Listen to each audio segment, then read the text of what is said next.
Assalamualaikum warahmatullahi wabarakatuh. Allahumma sholli ala Muhammad wa ala ali Muhammad kama sholaita ala Ibrahim wa ala ali Ibrahim wa barik ala Muhammad wa ala ali Muhammad kama barakta ala Ibrahim wa ala ali Ibrahim fil alamin innaka Hamidun Majid. Bismillahirrahmanirrahim. Saat ini Ana berniat merekam, melaksanakan pemikiran untuk mengingat niat melakukan ketika merekam video yang berjumlah 4 rekaman dengan durasi maksimal 10 menit. Kalau digabungkan ada bagian-bagian yang Anda ingin melengkapi. Hal itu menjadi apa yang Anda pikirkan mengenai apakah yang membuat suatu pengertian dari hal yang dapat dipahami untuk sama menjadi pengutaraan yang dimaksudkan sebagai sesuatu yang disetujui. Bila memang pengutaraan itu menjadi hal yang disetujui, berarti adalah sesuatu kesepahaman yang dapat menjadi kehidupan ini pilihan untuk Ana dan juga untuk yang lain. Sesuatu yang disetujui bersifat sama, artinya adalah membenarkan sesuatu yang dibenarkan hanya karena hal itu memang benar adalah bagian dari kebaikan yang tak berkurang. Maksud Anda bukan tak berkurang, tapi adalah bagian dari kebaikan yang menjadi bertambah untuk lebih ingin menerima lebih kebaikan karena ingin memberi lebih kebaikan.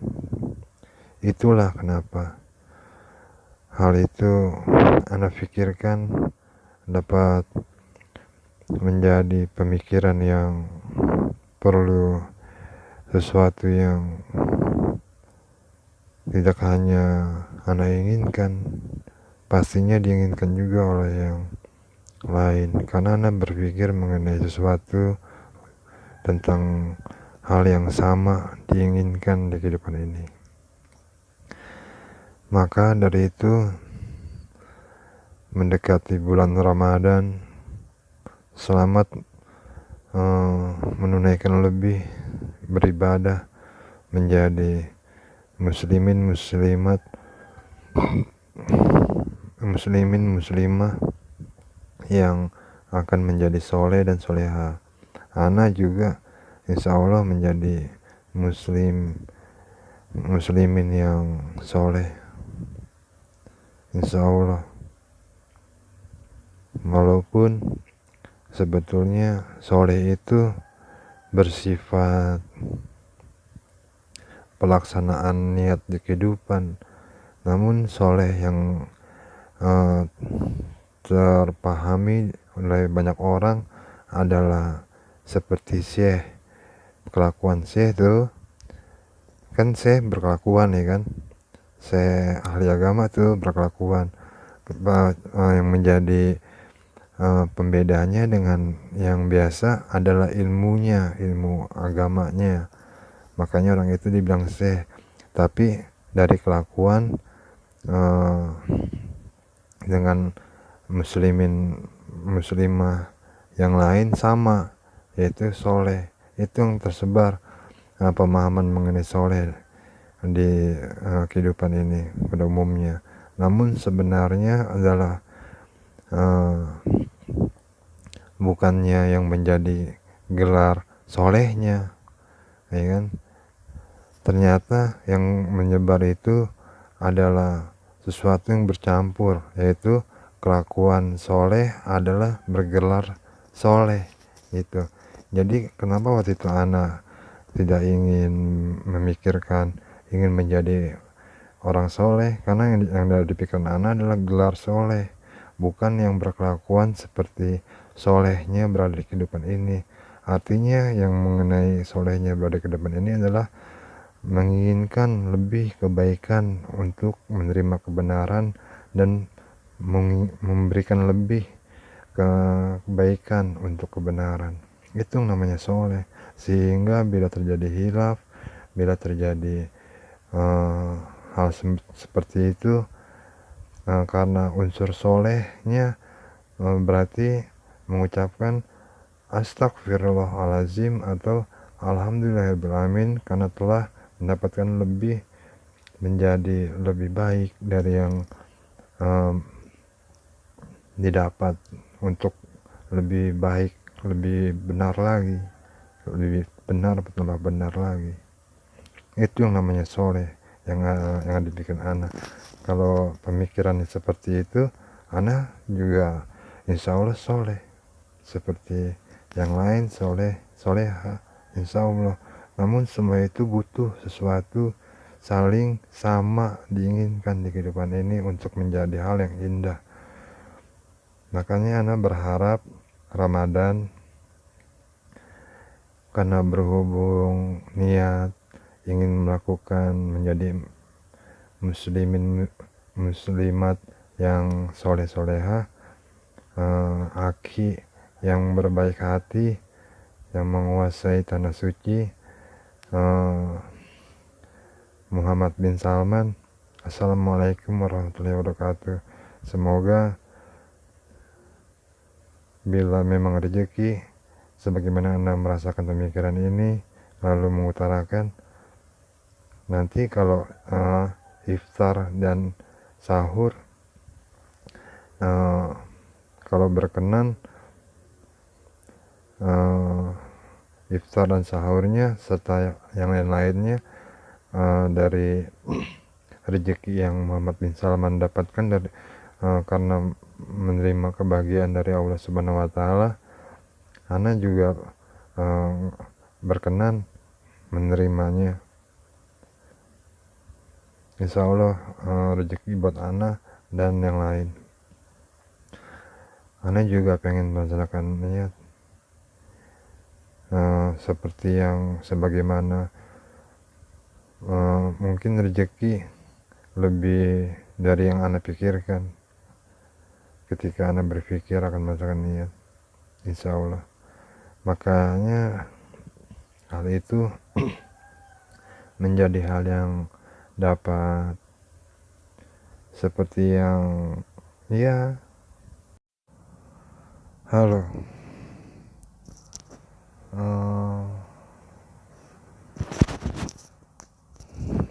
padahal yang dapat dibenarkan adalah agama itu mengakui hal yang diakui benar bagaimanapun, bukan berarti bagaimanapun mengakui benar dengan cara berbohong. Yang dimaksud dengan benar bagaimanapun lalu diakui adalah memang benar tanpa dibuat-buat, tanpa mengada-ada.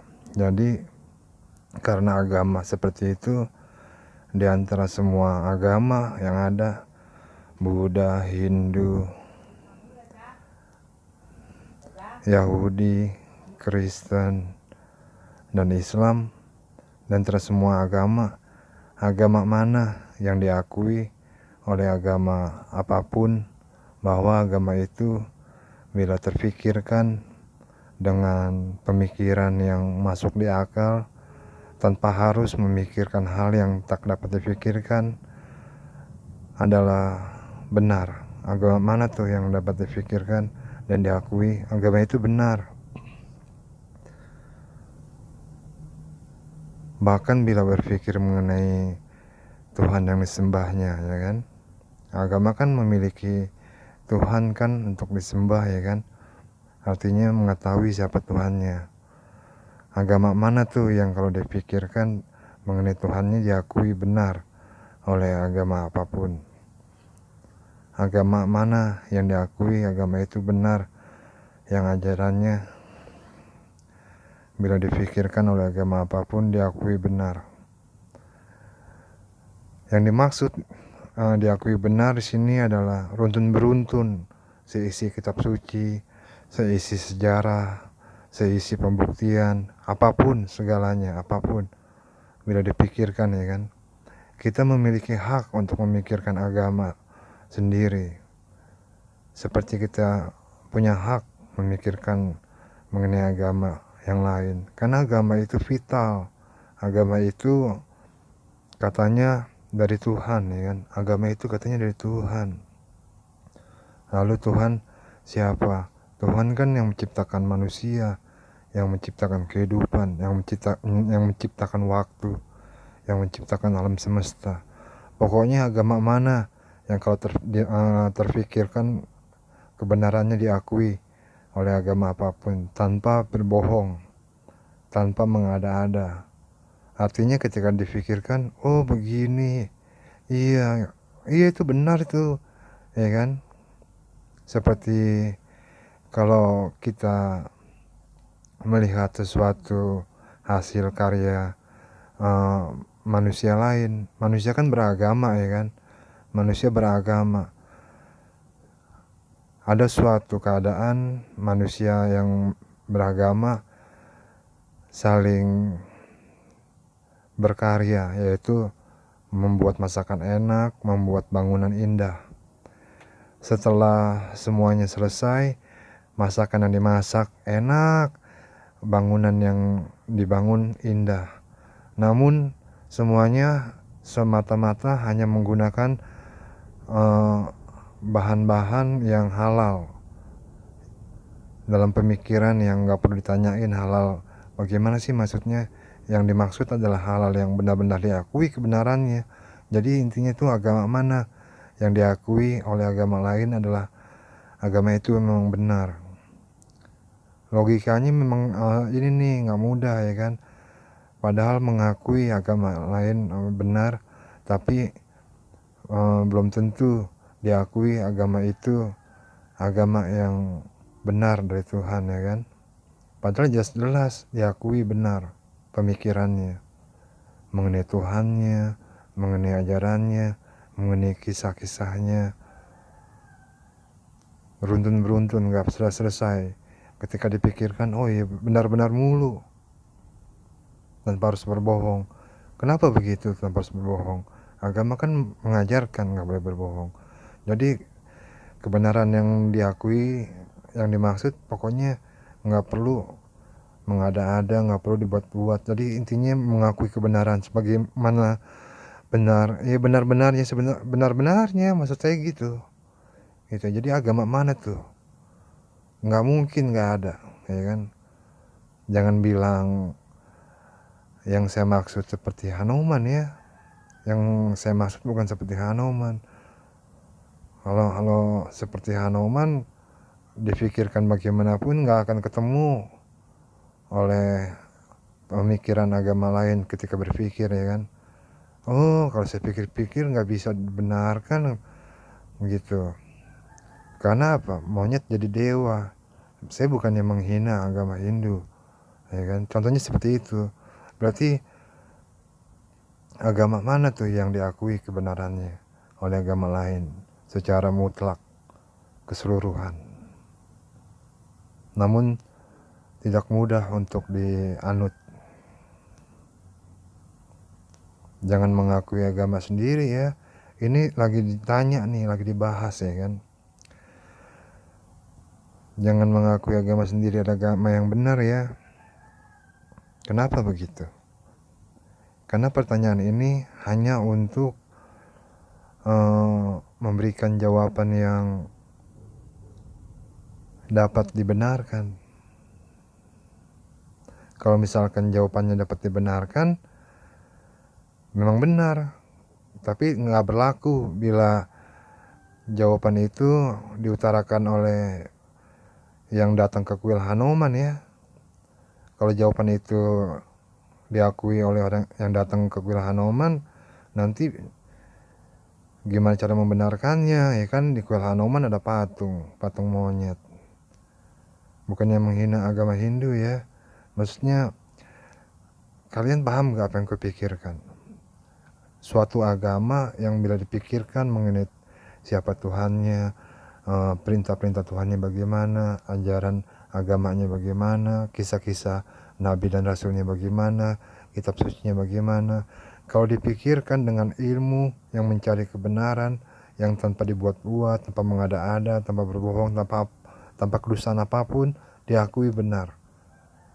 Sebagaimana mengerti gitu, sebagaimana paham, mengakui kebenaran itu bagaimana sih sebenarnya gitu.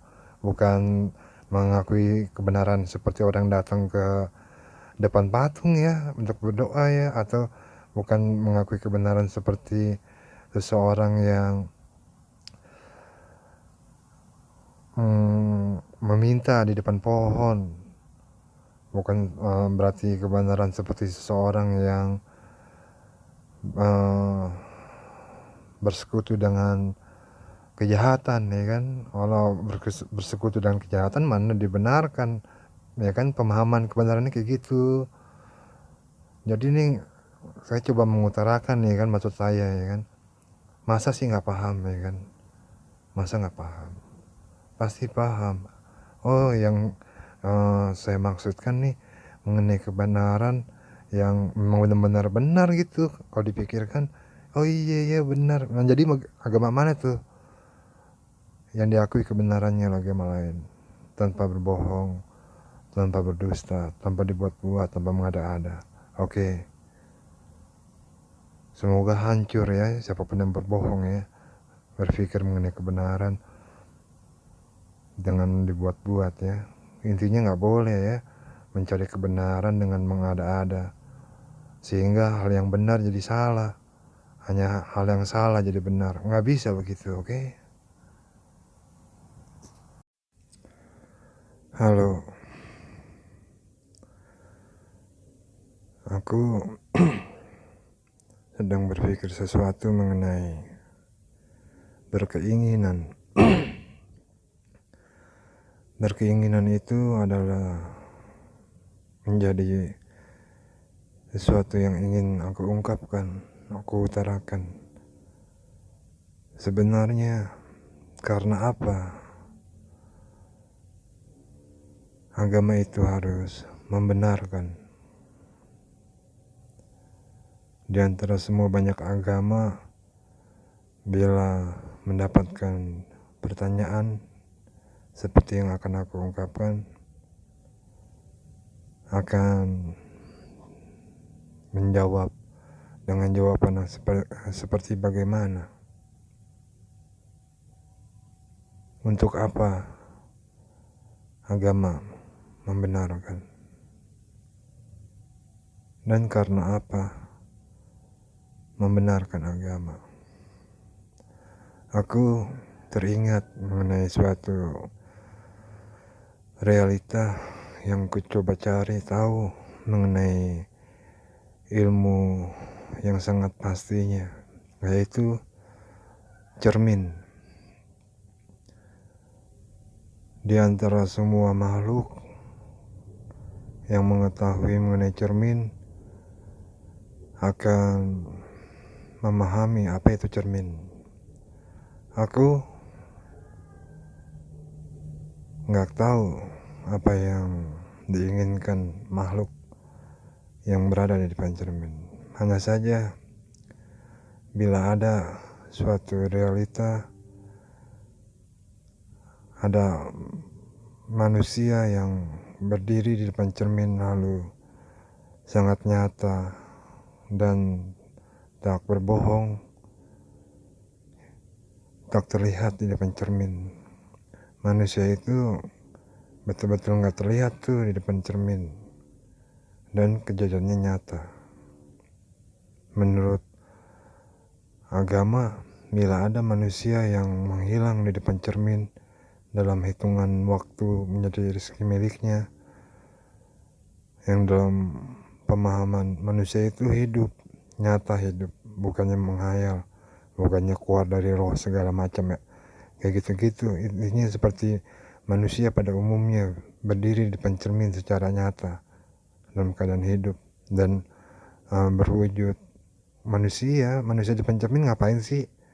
Nah, kalau ada manusia di depan cermin menghilang, menurut ilmu agama, bagaimana cara membenarkannya? Bagaimana cara menerangkannya? Sedangkan dari ilmu pengetahuan yang otomatis akan berpikir dengan runutan agama, nggak akan bisa manusia menghilang di depan cermin. Bila sudah seperti itu, kalian yang sering bicara soal agama, bila ada manusia menghilang di depan cermin, artinya apa itu? Terus, apa perlu makhluk, jin dan manusia tidak menghormati apa yang diketahuinya, seperti apa yang ada di kehidupan ini, apa yang namanya kebaikan, apa yang namanya keburukan. Sekarang ketika mengetahui apa itu kebaikan, apa itu keburukan, otomatis adalah karena sesuatu yang terjadi karena melakukan. Manusia melakukan kebaikan karena terjadi ketika melakukan. Manusia melakukan keburukan karena terjadi ketika berkeinginan. Walaupun di antara kebaikan dan keburukan itu terjadi karena melakukan berdasarkan macam-macam waktu kenapanya, ya kan? Jadi kalau berpikir mengenai Tuhan telah memberikan pengetahuan yang sangat cukup untuk manusia dan jin memahami bahwa Tuhan itu nyata, Tuhan itu satu. Tidak ada istilahnya seperti yang dipikirkan oleh orang-orang yang berdosa bahwa ada yang menciptakan dalam keadaan terpisah, sebagaimana sesuatu yang Tuhan ciptakan bisa seperti yang Tuhan inginkan. Karena yang Tuhan inginkanlah jin dan manusia dapat memahami bahwa apa yang dipikirkan mengenai ketidakbenaran oleh jin dan manusia akan menjadi sesuatu pembuktian itu adalah tidak benar, seperti pemikiran mengenali Tuhannya. Agama-agama kan menerangkan bagaimana menerangkan menjelaskan mengenai Tuhannya kan. Jadi nggak ada istilahnya mengenali Tuhan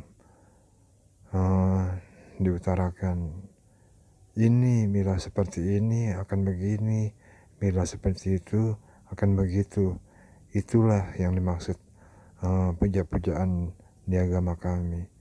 Kalau sudah begitu berarti adalah sesuatu yang ditanyakan maksud dari pemahamannya. Ketika mendapatkan jawaban dari yang diutarakannya, bila seperti itu adalah hal yang tak berada pada keadaan tunggal, tetapi bermaksud memahami bahwa itu adalah kehendak kemahaesaan, bagian dari suatu tiada yang lain, berarti aku adalah aku, nggak ada yang lain, ya kan? Namun aku diciptakan oleh Tuhan. Artinya pemahaman seperti ini tidak dapat menjadi duplikasi dari apa yang aku pikirkan mengenai ketika agama lain menjelaskan mengenai Tuhan. Tuhan itu adalah Tuhan yang menciptakan segala-galanya. Ketika Tuhan menjadi pemikiran yang ada di makhluk, ketika Tuhan menciptakan segala-galanya, bukan berarti makhluk dapat berpikir mengenai sesuatu yang menjadi manusia mengatakan aku adalah aku, tidak ada yang lain selain aku. Bukan berarti aku ini tidak mungkin menjadi hal yang bukan aku. Aku tetap aku, hanya saja yang lain itu bukan aku. Lalu hal itu menjadi suatu pemahaman. Ada makhluk itu yang dapat dikatakan bagian dari diri yang mengaku dapat membuat matahari hilang, bulan hilang gitu. Matahari hilang, bulan hilang, bisa aja ya kan. Ntar lihat deh matahari nggak kelihatan, ntar lihat deh bulan nggak kelihatan, terbukti tuh. Cuman kan pengen diakui mengada-ada bagaimana.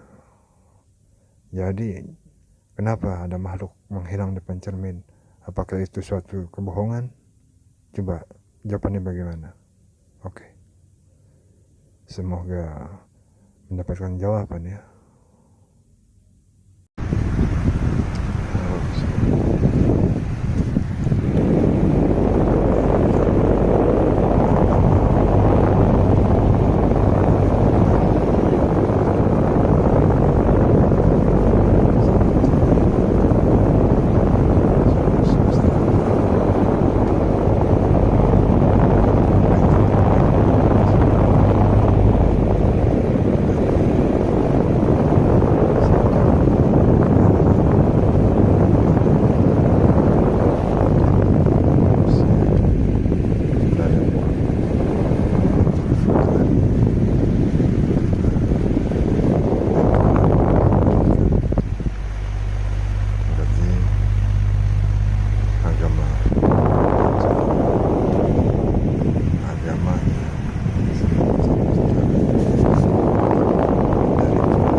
Manusia tidak lagi berada di kehidupan ini, agama itu tetap dari Tuhan seluruh semesta alam yang satu, yang tunggal.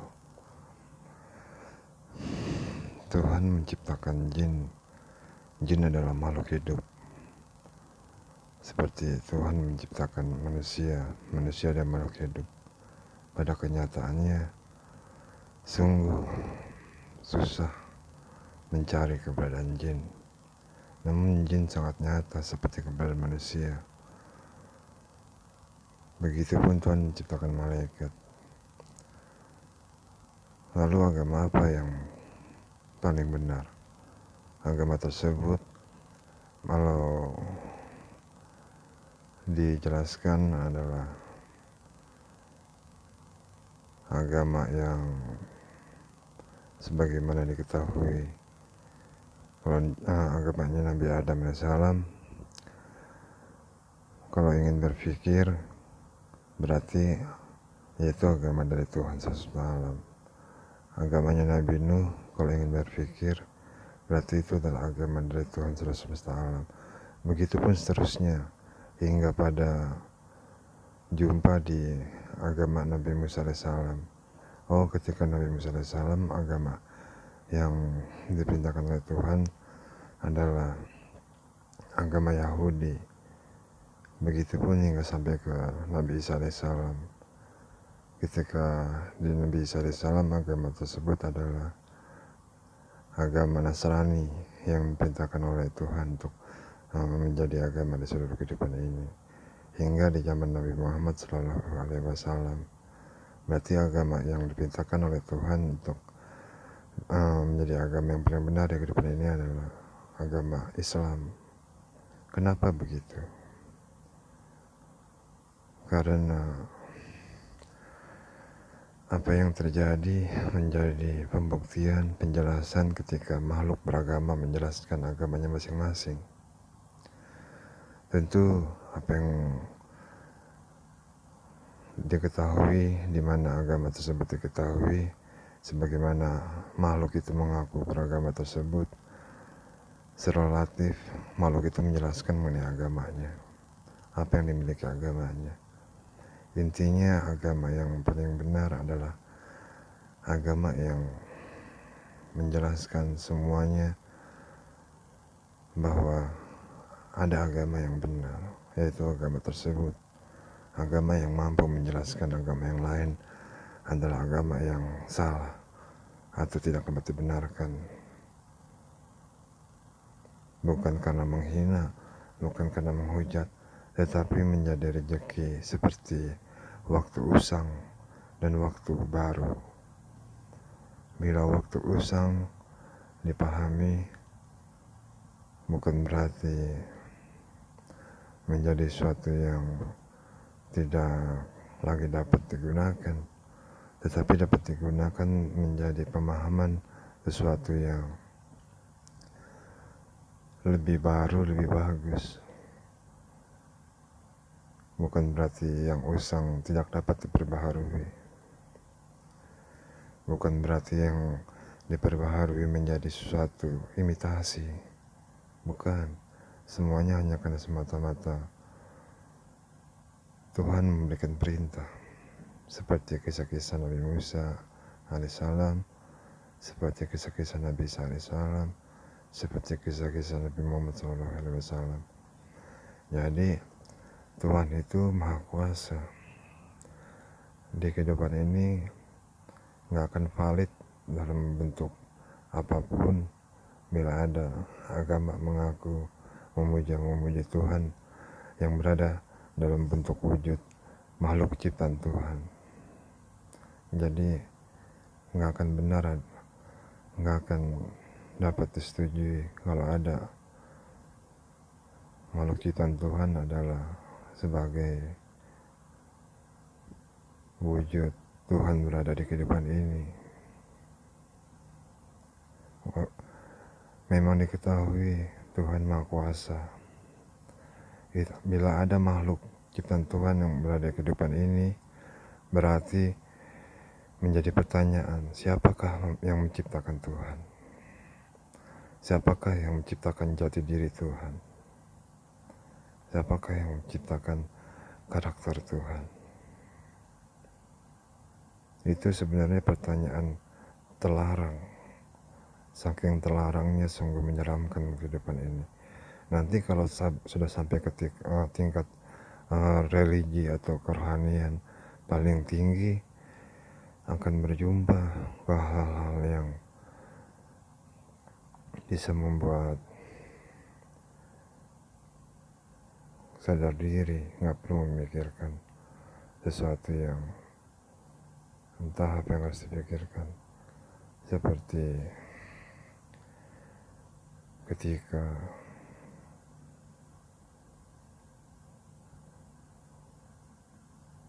mengerti mengenai keadaan yang tak dapat dihadapi dengan hal yang tak benar. Jadi kenapa Islam adalah agama yang benar?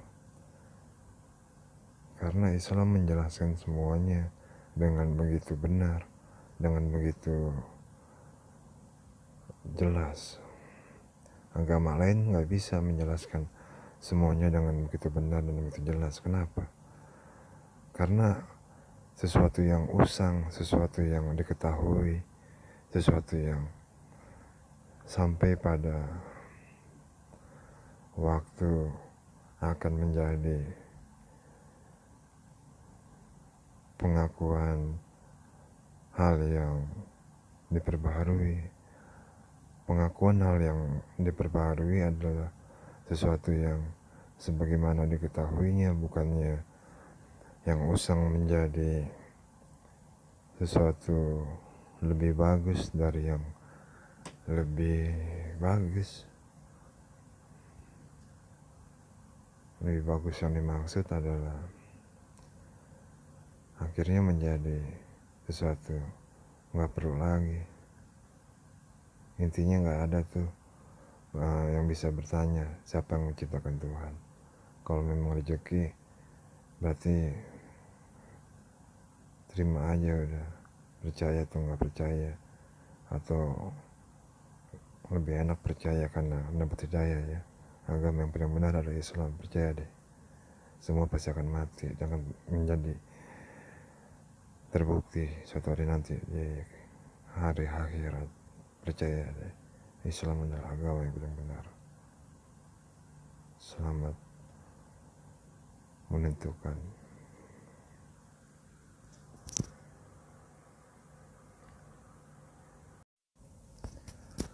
Untuk semuanya, kita semua harus pintar-pintar bersikap untuk menentukan doa yang terbaik, sebab kalian se-Indonesia akan diil untuk menjadi suatu hal yang terjadi perang se-Indonesia. Bila perang se-Indonesia terjadi, jangan lupa ajaran-ajaran yang benar. Kalau ingin berada di sisi pasukan yang perang Indonesia, sebaiknya percaya ke kiblat komando Tanah Suci aja. Jangan percaya selain dari itu. Kehidupan ini terlalu murah, tapi memang terkadang murah itu bisa terasa mahal. Jadi bila memang pada waktunya nanti tiba, semoga semuanya bisa meraih kemenangan ya. Soal bagaimana caranya nggak usah dipikirkan. Kadang-kadang sesuatu bisa terjadi secara ajaib dan membingungkan bagi yang nggak tahu harus berpikir apa. Kalau orang Islam nggak bingung-bingung. Kalau orang Islam, segala sesuatu bisa terjadi secara ajaib karena harus berpikir mengenai apa yang terjadi. Oke? Selamat membuktikan.